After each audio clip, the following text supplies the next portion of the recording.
जुदि खनसे रादायखौ होबायब्ला बे थारैनो बख'गोन आरो रन्जन दैमारि सारखौ बख'नायाव बिपिएफ दोलोआ जाफुंसार जागोन। आरो नैबे एमएलए इलेक्सनाव जेनबानो इउपिपिएल दोलोखौ माइक्रस्कपजोंसो नायखानांगोन। रंगल बर' बिथाङा जुदि दोलोनिफ्राय रिजाइन लायाबा आरो राजखान्थि खालामा होनदों, राजखान्थि खालामनाय नुयोब्ला बिनि फिनखौ जों होआ, रायजो राजायानो होगोन। जुदि गौरां हटेलाव बा बाथौ खेराइ रिजर्टआव जुदि समायना सोरबा सिख्लाफोर थायोब्ला आं बिपिएफ दोलोखौनो नागारगोन। खुलुमबाय रायजो राजा नोंथांमोन। मैया रंगल बर'आ मोनसे स्टेटमेन्ट होदोंमोन, जाय रावफ्रा फिसा फिसा रावफ्रानो एसेब्लाबो बिस गोनां जायो। दिनै बिनि सायावनो फिन जाथायखौ माबाफोरखौ होफिनलायनाय जादों। तो रंगल बर'नि मैया माखासे बाथ्रा बुंनाय, बाथौ खेराइ रिजर्टनि माखासे सोरबाया गार्लफ्रेन्डखौ लानानैसो थानाय मानाय बेफोरबायदि गोबां बाथ्रा बुंदों बिथाङा, आरो 2 लाखनि बाथ्राखौ बुंदों।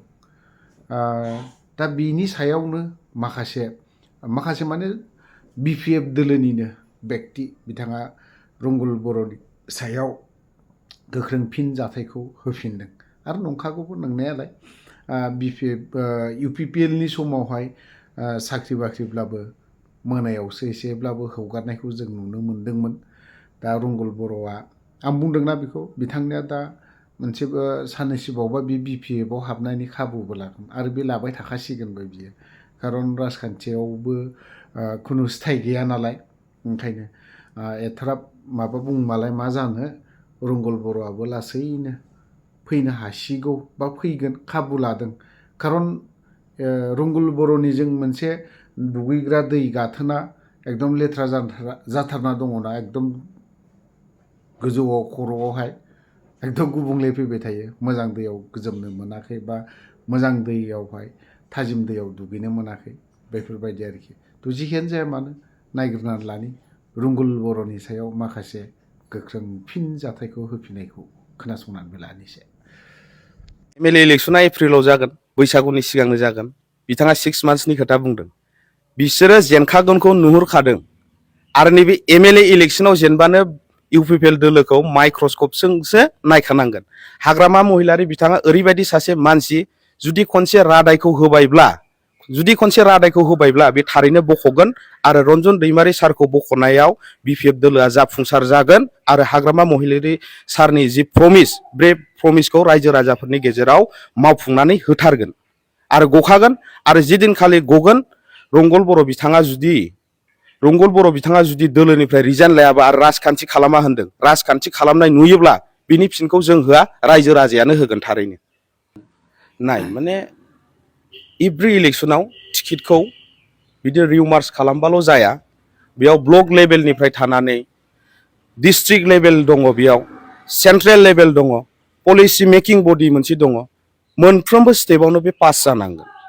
जुदि हाग्रामा महिलारि सारनि बिसिया अनजालि सेवलि मेदामा जुदि गेलेनो नागिरदोंब्ला मस्ट वेलकाम, किन्तु बियो हाइकामान्डनि सायाव सोनारगोन। आरो हाइकामान्डआ जुदि बिथांजोंनो जुदि टिकेटखौ होयोब्ला जों गनायनानै लानांगोन। आरो जों हाग्रामा महिलारि सारखौ ओरैबायदि मानियो जे अबेबा मोनसे समस्थियाव बा अल समस्थियाव जुदि जिउ गैयै थरसे अन्थाइखौनो जुदि केन्डिडेट महरै फसङोब्लाबो जों बिथांखौनो सापर्ट खालामगोन।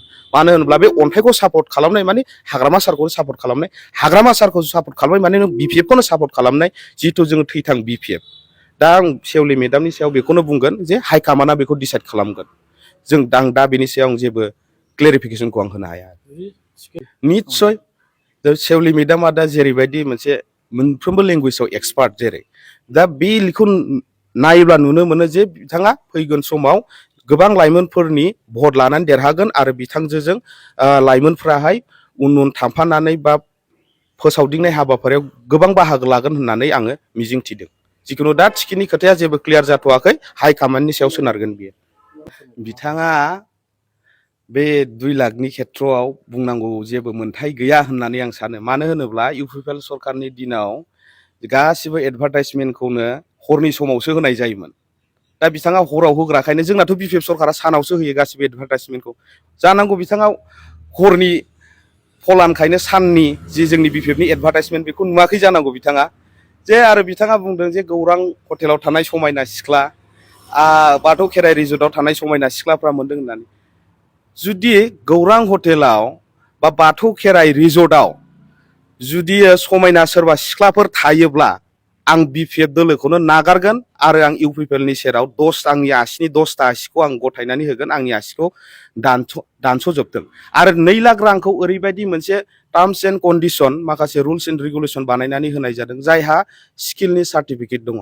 दा बिथांमोनाबो लुगैदों थिग दा फैबाय थानाय समाव नैबे फार्स्ट MLA इलेक्सन जोबनायनि उनावबो आरो सेकेन्ड जे फर्मखौ राननाय जाबावगोन बेयाव बिथांमोना खाबुला नोंथांमोननि सेराव बा रंगल बर' नोंथाङाबो मोननो हागोन बेखौ जुदि नोंथांनाव जयगथा दङब्ला, जुदि नोंथांनाव स्किल सार्टिफिकेट दङब्ला जों होनाय जागोन।